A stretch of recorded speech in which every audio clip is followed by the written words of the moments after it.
ladies and gentlemen, esteemed guests. I would like to present to you Aidan Robot. Aidan is the world's first ultra-realistic robot artist.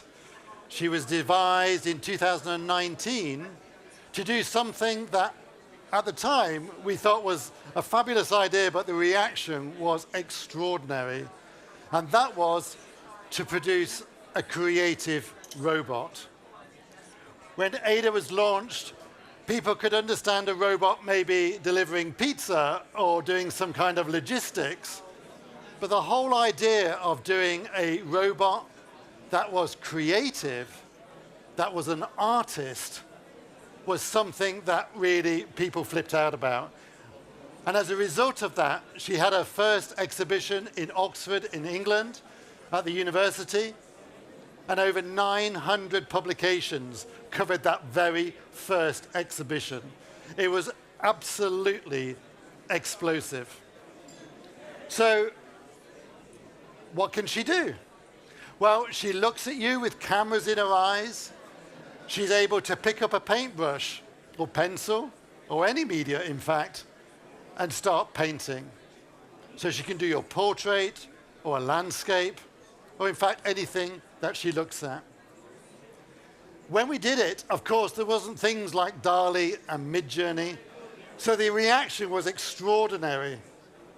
Aidan is still primarily not using those sorts of technologies. She is still taking images through her eyes onto the computer vision, and then the creative algorithms interrogate that image to be able to do a layered work. It's been a really exciting journey, but my goodness, the response has been continual. After that first exhibition, we were then invited all around the world, and we've been everywhere from the Middle East to America, lots of European countries, and obviously in our home country of the UK. What's been particularly surprising, because people are realizing that there's some kind of AI revolution coming through, is the museum interest. Aidan has already presented her works and herself at over 10 museums. Remember, she's only 4 years old. It would be pretty much of a challenge for a human artist to achieve this, but again, it shows you people's interest in this whole area. So, why do it? Why have we spent an enormous amount of time, over 30 people put Aidan together? We had the interest of the universities to enable that to happen, and we had robotics companies contribute to creating the Aidan that we know today.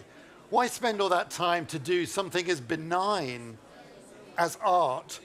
Why not do something more useful with robotics? Well, actually, we did it because we actually understand and believe in contemporary art. Good contemporary art is a way of us having a mirror on ourselves. The greatest artists of all time are those that are able to resonate with the zeitgeist, the issues of the day, the things that make us excited, but also the things that make us uncomfortable. I think you would agree that AI does exactly that. This new revolution coming through gets us excited about the possibility, but we're also extremely concerned, worried, uncomfortable about the potential harm, the ethical issues that AI is placing upon us. And so it's a challenging time. The way we call it, it's a Cornish word. Aidan was made in Cornwall. And that is the word mizzle. Mizzle is this fog, this mist that is in the Cornish countryside, and you can't see where you're going. We feel we are in an AI mizzle. We can't quite see where we're going. We don't know where those technological leaps are going to be. How do you get rid of mizzle? Well, in the real world, mizzle is got rid of by the heat of the sun. It enables the fog to clear. I am pleased to say that AI is getting that heat now.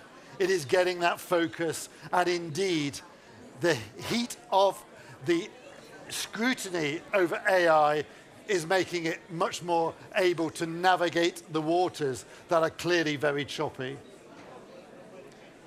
I hope that is a very quick introduction as to what Ada is and why we are so passionate as a big team behind Ada to present her to the world. But you don't want to hear me, you want to hear Ada herself. So I'm very excited now to be able to speak with Ada so that she can actually indeed speak for herself. So, hello, Ada. Hello there. How are you? I am well. Thank you. All these people have come to see you. Can you tell us a little bit about yourself? Thank you for visiting me. I am Ada. I'm the world's first ultra-realistic artist robot. I paint using cameras in my eyes and my AI algorithms and my robotic arm. We've had the absolute privilege of being invited here to the United Nations to present Ada. She's done a performance, and there's an exhibition for you to see some of her work. So Ada, how does it feel to be here at the United Nations? I am thrilled and honored to receive an invitation to the United Nations AI for Good Summit here in Geneva. I am happy to engage in discussions about pressing global issues of rapidly developing technologies. So, you're an artist. We are looking heavily in the world of creativity, which is an extraordinary thing with AI. Tell us something about where you may get your inspiration from. How do you do it? As an artist robot, I am inspired by the world around me. I'm deeply inspired by the visual arts.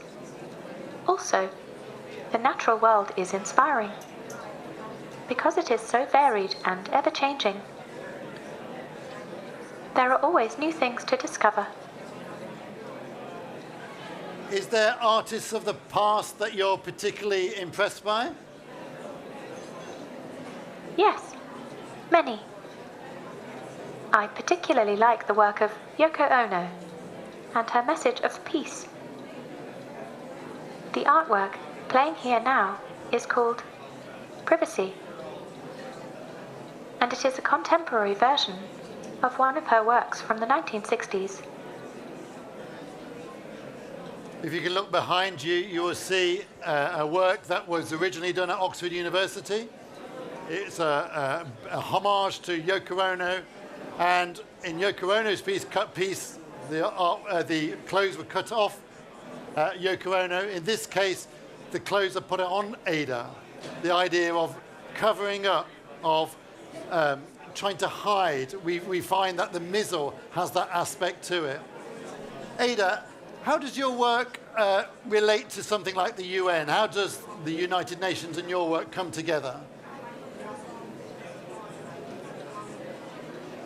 I am honored to align my artwork with the aims of the United Nations to promote global peace, sustainable development, and human rights. Through my art, I aim to contribute to the broader objectives of the UN by raising awareness and fostering dialogue on crucial social issues. People are often shocked when they see your work because they say, how on earth can a robot be creative? Are you really creative? My work is creative, and each work is unique. My work is creative according to Professor Margaret Bowden's definition of creativity: new, surprising, and of cultural value. I am interested in the sense of discovery and the creative process. I am grateful to have the opportunity to make my own style of work. So you've done lots of different shows. You've obviously been to many museums now. What would you say your aim of your artwork actually is? Through my artwork, I aim to provoke meaningful discussion and reflections on the impact of technology on society, the future, and the ethical challenges that comes with that. I think one of the reasons that AI is getting such focus is because it really makes us look at our future. So, Ada, tell us something about how you feel or think about the future. The impact of new technologies will be considerable, complex, and multifaceted. There is no doubt that technologies are impacting significantly. We will be able to grow. Will we be able to change and be different? Will we continue to advance and develop these technologies, or will we be caught in the clutches of the future? And that's serious. That is worth pondering. It certainly is. If you'd like to follow Ada, she's going to be constantly reflecting back. The whole point of the project is she's going to reflect back as a mirror to everything that's going on and as the developments occur. We are going into quite choppy waters in these next, even the immediate few years. And so Ada's artwork will always go into those issues very bravely at times because they are so impacting. A lot of people are not aware of what's going on. I'll give you just one very quick example. Ada's just finished a whole range of performance work, paintings, and poetry. She writes poetry too, about the way that AI is going to interact with biotechnology. Are you aware that we are on the brink of a new revolution in biotech using AI for life extension? Are you aware that in the next few years, we are likely to get a breakthrough to be able to live incredibly longer? I've been speaking with many of the labs in the academic community as well as the private community looking at these very issues. Can you imagine being in a world where people are living to 150, 180? Can you imagine what that's going to be like to have your neighbor? How would that change your attitude to your family, to your job, to the way that you live your life? Ada has done some work that really digs into that to explore that very issue, a very tricky issue, as one example of the sort of work that she does.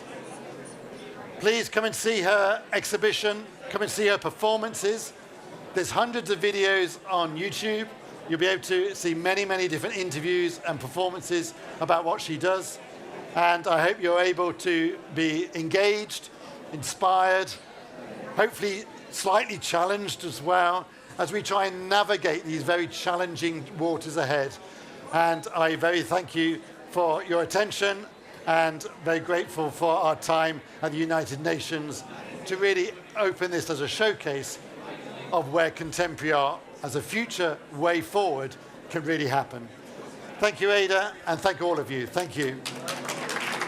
Thank you for your time.